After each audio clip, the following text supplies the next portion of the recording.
Nagsisimula ang pelikula sa Aleppo kung saan si Navy SEAL John Kelly at ang kanyang team ay sumasalakay sa isang pinaniniwalaang safe house ng Syria upang iligtas ang isang CIA operative na dinukot.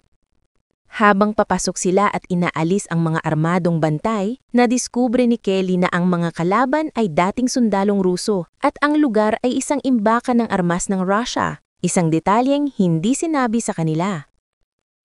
Naligtas nila ang bihag pero biglang sumugod pa ang mas maraming armadong kalaban. Sa putukan, isa sa mga kasama ni Kelly ang napatay bago nila mapabagsak ang mga Ruso.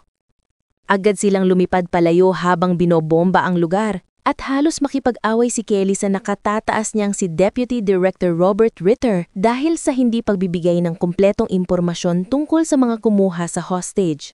3 buwan nang lumipas, nagdiriwang si Kelly kasama ang kanyang buntis na asawang si Pam at ilang kaibigan.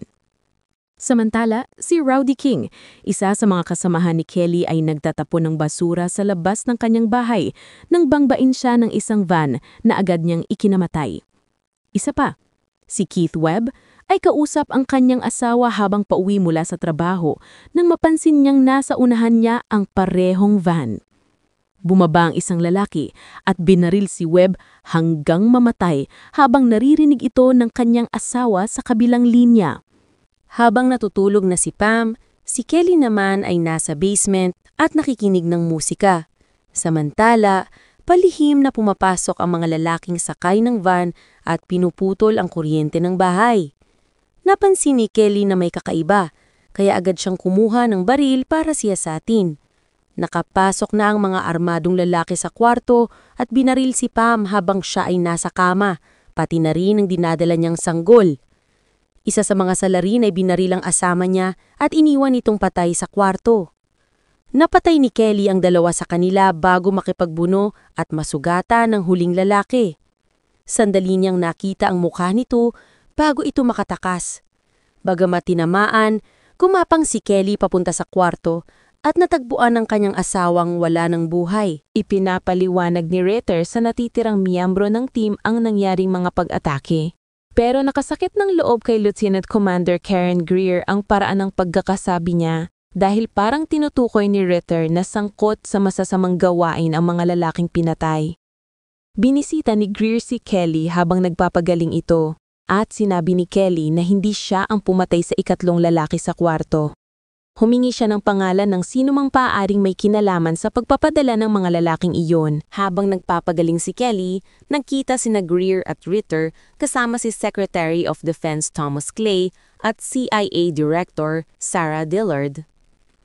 Ibinunyag na isa sa mga napatay sa nakaraang misyon ay anak ng pinuno ng Federal Security Service. Dahil malinaw na ang mga pagpatay ay gawa ng dayuhan sa teritoryo ng Amerika, nais ni Clay na pagtakpan ang insidenteng ito dahil nangangamba siyang ang mga usaping tungkol sa tensyon sa pagitan ng Russia at US ay maaring humantong sa panibagong Cold War. Ibinigay ni Greer kay Kelly ang pangalan ng taong nagbigay ng mga pasaporte sa mga salarin, si Andrei Vasiliev. Sinundan ni Kelly si Vasiliev at minanmanan ang kanyang mga tauhan.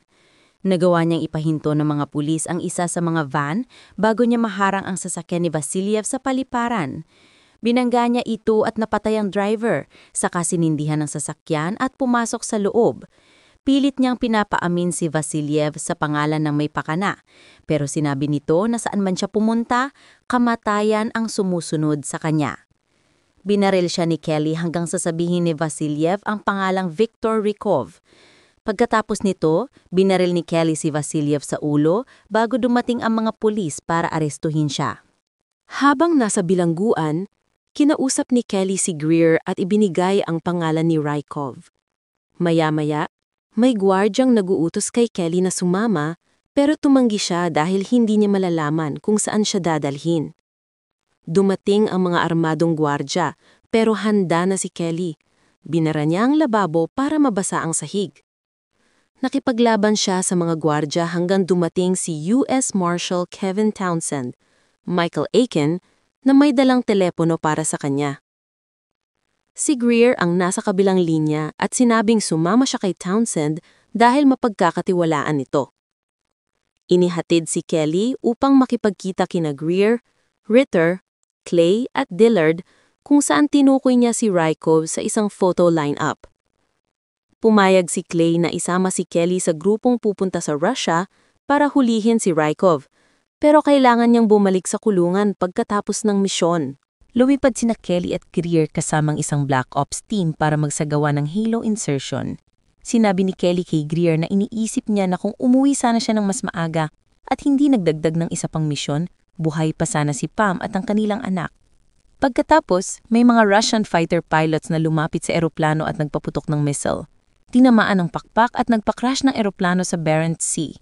Karamihan sa team ay nakaligtas at nakaahon ng buhay. Sumakay ang grupo ng bangka papuntang Murmansk para makipagkita kay Ritter. Hinarap siya ni Kelly tungkol sa mga lumalabas na impormasyon na posibleng dahilan kung bakit nalaman ng mga Ruso kung saan sila matutunton.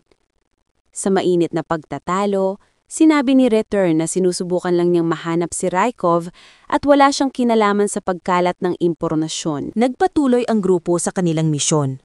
Natuntun nila si Rykov sa isang apartment building. Pero sumuway si Kelly sa utos at nagpunta ng mag-isa para tapuin si Rykov. Natagpuan niya itong may suot na suicide vest. Sinabi ni Rykov na pareho lang silang mga piyesa ng iisang hari at inilahad na isa siyang deep cover agent ng CIA. Pinasabog niya ang sarili na nagpaguho sa bahagi ng gusali. Pagkatapos, isang sniper ang nagpaputok sa pangkat at napatay si Dallas. Dumating din ang mga pulis sa lugar. Habang nagtatago ang grupo, napagtanto nilang isinangkot sila sa isang setup para mahuli at magmukhang simula ng digmaan sa pagitan ng US at Russia. Nagboluntaryo si Kelly na maging pang-akit para makatakas ang grupo. Inilihis na ang atensyon ng mga pulis palayo sa gusali. Pagkatapos ay napatumba ang sniper bago siya kumuha ng uniforme ng isang pulis para makatakas. Ninakaw niya ang isang ambulansya at muling nakasama ang grupo habang tumatakas sila sa pamamagitan ng bangka. Pagbalik ni Kelly sa DC, natagpuan niya si Clay sa banyo. Agad niya itong pinatulog at dinala palabas sakay ng kotse. Pinagbantaan ni Kelly ang pamilya ni Clay hanggang sa umamin nito na ang buong misyon na isang pakana para magsimula ng digmaan. Iniisip nilang makakatulong ang isang bagong Cold War para umangat ang ekonomiya ng US at pag-isahin ang bansa laban sa iisang kaaway. Pagkatapos, ibinangga ni Kelly ang kotse palabas ng tulay at si Clay na nakaposas ay nalunod. Inihanda na rin ni Kelly ang sarili para malunod at sa sandaling iyon ay nakita niya ang isang ilusyon ni Pam na nakaupo sa tabi ng apoy. Sinabi niyang namimiss niya ito, ngunit tiniyak ni Pam na palagi siyang nasa tabi niya. Binigyan si Kelly ng seremonya ng libing, ngunit lumalabas na ginamit ni Greer ang scuba gear para iligtas siya. Dinala niya si Kelly sa isang istasyon ng tren upang makapagsimula siya ng bagong buhay.